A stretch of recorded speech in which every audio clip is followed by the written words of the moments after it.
He watched a god die and then refused the chance to become one himself. For millennia, he has walked countless worlds, influencing kings and comforting the broken, all while pursuing a secret goal he'd let the universe burn to achieve. My name is Jason Hamilton, and I'm a fantasy author. I'm a huge nerd for characters who play the long game like we see here in Brandon Sanderson's Cosmere. And there is no longer game than the one being played by Hoid. So today, we will cover the history of the Cosmere's most enigmatic figure, from his origins before the shattering to his current schemes on Roshar. Before the 16 shards ruled the Cosmere, before gods like Preservation or Odium existed, there was a single all-encompassing power, Adonalsium. And on a planet called Yolen, a man named Midius was part of a group of conspirators who plotted to kill it. Their motives were varied. Some wanted power, others believed it was necessary, but they all came together to shatter the divine. Hoid was among them, present at the very moment Adonalsium was destroyed and its power was splintered into 16 shards. Each of the main conspirators was offered one of these shards, a chance to ascend to godhood. But Hoid refused. He saw the trap in becoming a vessel, a being bound by a singular divine intent. He chose freedom over power, a decision that would define his entire existence. He looked down on the others for their eagerness to claim divinity, and his refusal set him on a different path, one that would make him a witness to history rather than a direct ruler of it. This choice, however, didn't make him a neutral party. It was the beginning of ancient grudges, particularly against Race, the man who would become Odium.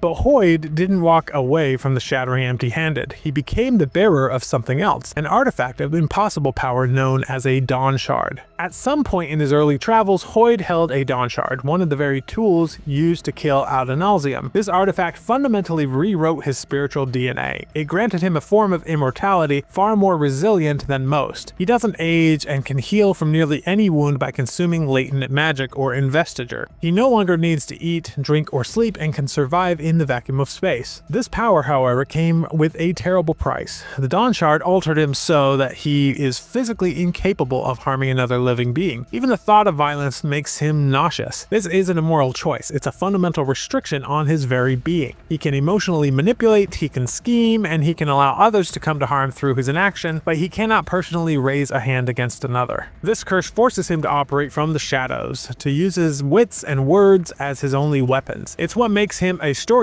and a court jester instead of a warrior. He is a master of influencing events without ever throwing a punch, but his connection to the Dawnshard would eventually put not just him, but those he cared about in grave danger. To move through the Cosmere, Hoid has adopted countless names and identities. On Roshar, he is Wit, the king's jester, a role that gives him license to speak truth to power in the form of insults and scathing jokes. It's a perfect cover, allowing him to advise kings like Elokar and Dalinar while seeming like a mere entertainer. To the ancient heralds, however, he was known by his old name, Midius, a sign of just how long he's been meddling in Rosharan affairs. On Scadrial, the world of Mistborn, he was an informant during the Final Empire, pretending to have bad eyesight to appear less threatening. There, the god Preservation knew him as Sephandrius, another of his ancient names. He returned centuries later, long after the world was remade, carefully hiding from the new god Harmony while pursuing his own secret agenda. On Nalthis, he was a storyteller in the court of gods, using colorful sand and smoke to create illusions for his tales. On Sel, he tried, and failed, to become an Elantrian, only to later win access to its magic system Aeon Door through a bet with a powerful sorceress. Each alias, from Dust to Topaz to the Imperial Fool, is a breadcrumb Hoid has left across the Cosmere, a clue to his centuries of secret work. But these travels were for more than just observation. He was collecting things, not artifacts, but powers. And by the way, I choose not to have sponsors, affiliates, or even mid-roll ads in these videos as much as I can control because we're completely self-funded. I do have something I think you'll find interesting though, and that's my Fantasy All-Access Library. It's where you can get all of the fantasy books that my team and I have written in a massive shared universe where all the Earth's mythologies coexist. It's how I fund this channel, and I think you'll really enjoy it. And if you're interested, you can check it out in the link down below. So Hoid has amassed arguably the most diverse arsenal of magical powers of any non-divine being in the Cosmere. His original magic, Yolish light weaving, allows him to create powerful illusions, a skill he uses constantly for his storytelling and disguises. But his greatest acquisitions came from his travels. In one of the most audacious acts, he snuck into the heart of divine power on Scadrial, the Well of Ascension, and there he outwitted outwitted the lingering spirit of Cosmere the Survivor and stole a bead of Lerasium, a god metal that can turn anyone who consumes it into a Mistborn. With that single act, Hoid gained access to all 16 allomantic powers, making him one of the most powerful allomancers to ever live. He has been seen using these powers subtly to soothe emotions and influence conversations from the background.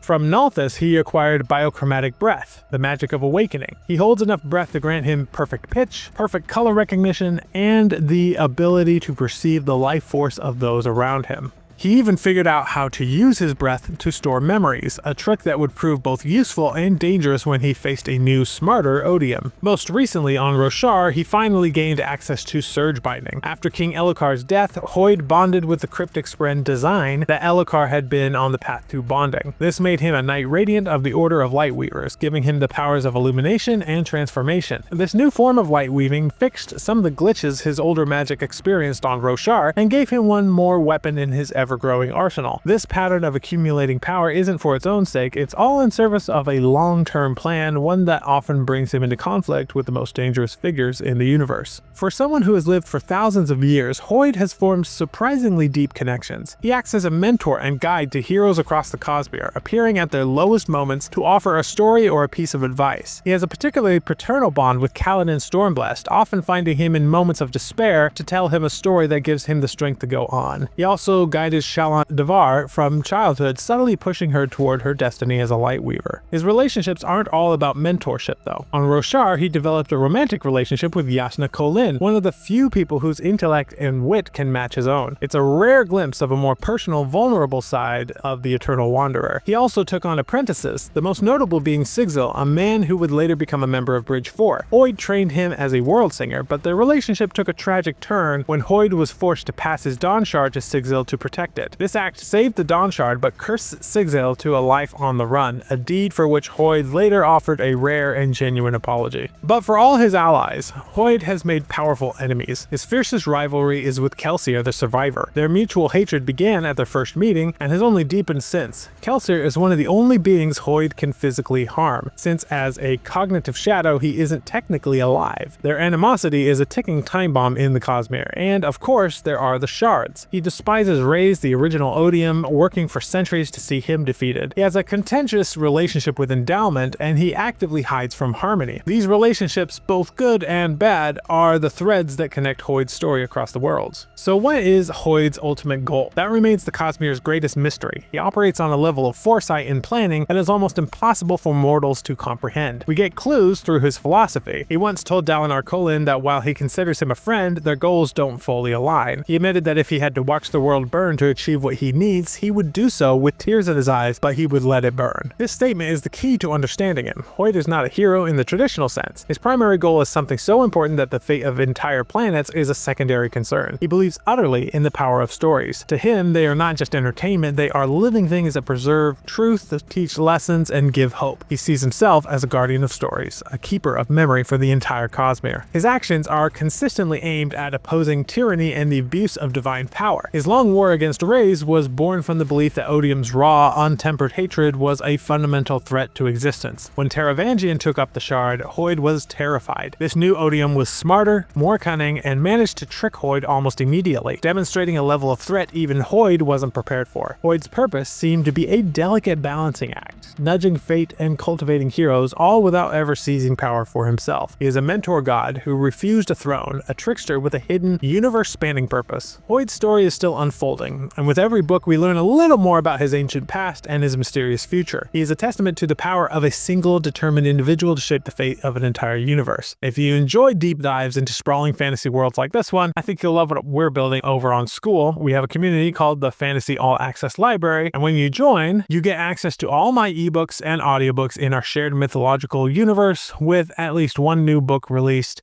every single month. We also do weekly live calls where we discuss fantasy, writing, lore, just nerd stuff. It's the best way to support the channel and dive even deeper into the kinds of stories we talk about here. If that sounds interesting, the link is in the description. Thanks for watching, and I'll see you in the next video.